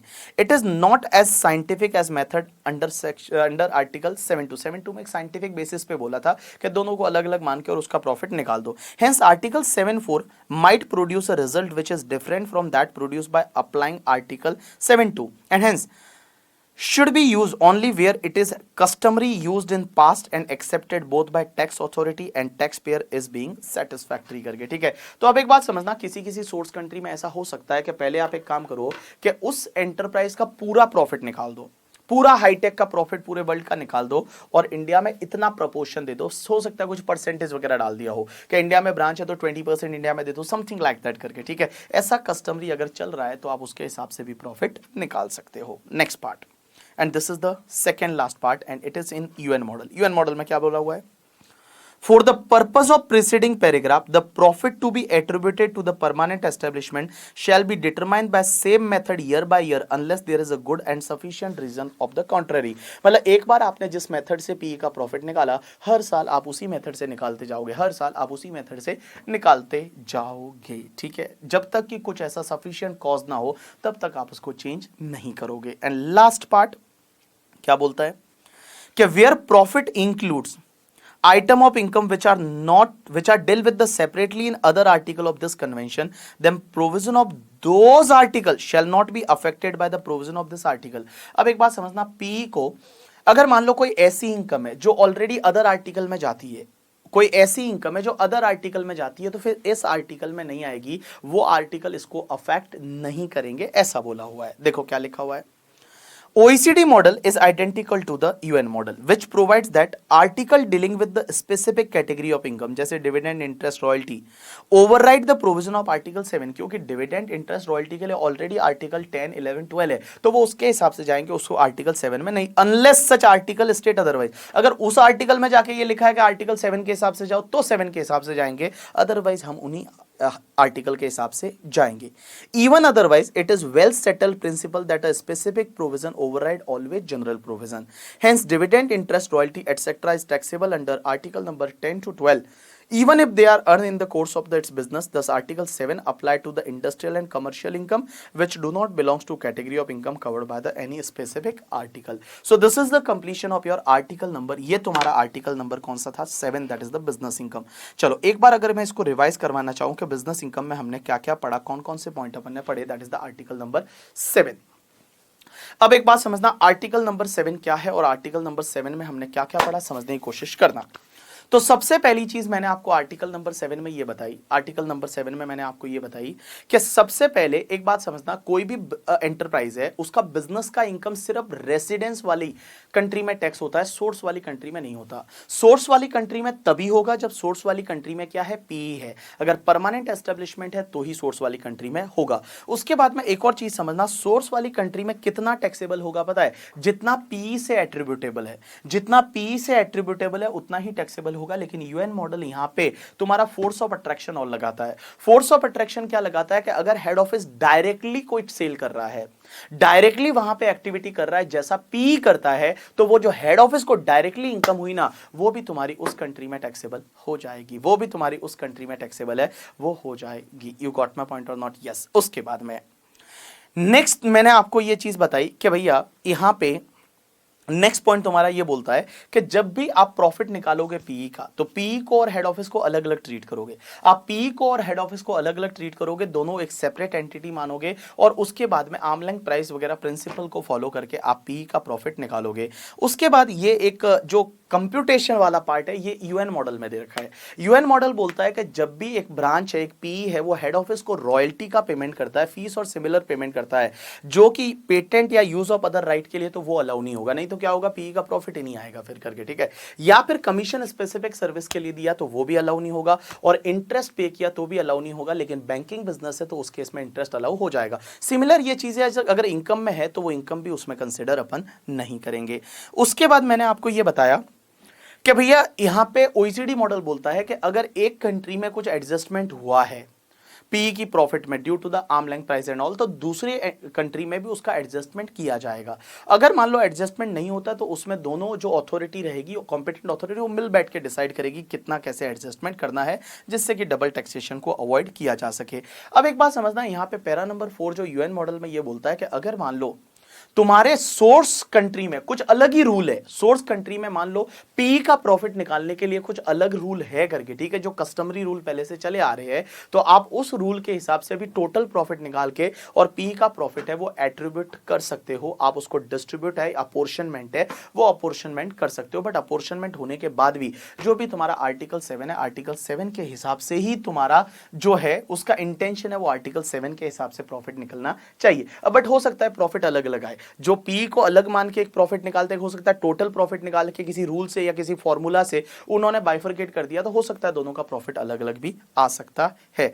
उसके बाद में एक और चीज समझना, अगर आप profit निकालते हो किसी मेथड से बिजनेस का, तो हर साल फिर आपको उसी मेथड से निकालना है जब तक कि कोई भी गुड या सफिशिएंट कॉज ना हो करके। और उसके बाद में लास्ट में मैंने बोला कि अगर कोई इनकम ऐसी है जो किसी और आर्टिकल में जाती है, स्पेसिफिकली किसी और आर्टिकल में जाती है, तो यहां पे नहीं आएगी। तो पी को अगर कुछ भी जैसे इंटरेस्ट है, रॉयल्टी है, एफटीएस वगैरह है, तो उसके लिए आर्टिकल नंबर है वो 10, 11, 12 ही लगेगा, आर्टिकल नंबर 7 नहीं लगेगा। बट अगर उन आर्टिकल में ये बोला है कि आर्टिकल 7 लगेगा, तो ऑब्वियसली आर्टिकल 7 लगेगा। यू गॉट माय पॉइंट और not? Yes, so this is the completion of the article number तुम्हारा 7। अब तुम्हारे पास इतने डिफिकल्ट आर्टिकल नहीं है, अब तो एकदम इजी इजी का इंटरेस्ट कौन सी कंट्री में टैक्सेबल होगा, डिविडेंड कौन सी कंट्री में टैक्सेबल होगा, ये टॉपिक अब आप ये समझो कि 70% खत्म हो गया, सिर्फ 30% ही टॉपिक बाकी है। इसमें जो समझने वाले जो आर्टिकल है वो 3 ही है। एक तो तुम्हारा आर्टिकल नंबर 4 रेसिडेंट वाला, एक आर्टिकल नंबर 5 पी वाला, और एक article number 7 that is business वाला। अब तुम्हारे जो आर्टिकल है वो ऐसे कोई ऐसे वाव वाले आर्टिकल नहीं है, ठीक है। चलो हम ब्रेक लेते हैं, हम ट्राई करेंगे ब्रेक के बाद कुछ दूसरा टॉपिक से पढ़ने के लिए, ठीक है। दूसरा टॉपिक कुछ पढ़ते हैं। एक और चीज समझना, मैंने आपको मॉडल टैक्स कन्वेंशन जो है ये वाला टॉपिक मैं मॉड्यूल से ही पढ़ा रहा हूं। मैंने जो टैक्स ट्रीटी का जो 7th नंबर टॉपिक है और टैक्स टॉपिक नंबर 8 जो बैप्स वाला है, उसके मैंने नोट्स डाल दिए एलएमएस पे, तो आप उसको लेके एक बार प्रिंट मारवा देना, क्योंकि मैंने उसको थोड़ा मतलब इजी करके बनाया है। और जो तुम्हारा एमटीएस वाला टॉपिक है, एमटीएस क्या, ये क्या बोलते हैं, एमटीएस नहीं, बैप्स वाला, बेस इरोजन प्रॉफिट शिफ्टिंग वाला टॉपिक है, वो मैं आपको करवाने वाला हूं किससे पता है, वो मैं आपको उन्हीं नोट से करवाने वाला हूं, क्योंकि बैप्स वाला पार्ट है वो मैं उन्हीं नोट से करवाने वाला हूं। तो वो नोट्स आप अपने पास में हैंडी रखना, आज या कल अपन है जब बैप्स चालू करेंगे तो मैं उन्हीं नोट से आपको वो करवाने वाला हूं, ठीक है। चलो अब आप ब्रेक ले लो, ब्रेक के बाद थोड़ा हल्का पढ़ेंगे जिसमें ज्यादा दिमाग ना लगाना पड़े, हल्की हल्की चीजें हैं वो अपन ब्रेक के बाद पढ़ेंगे। Thanks a lot people, break ले लो आप लोग।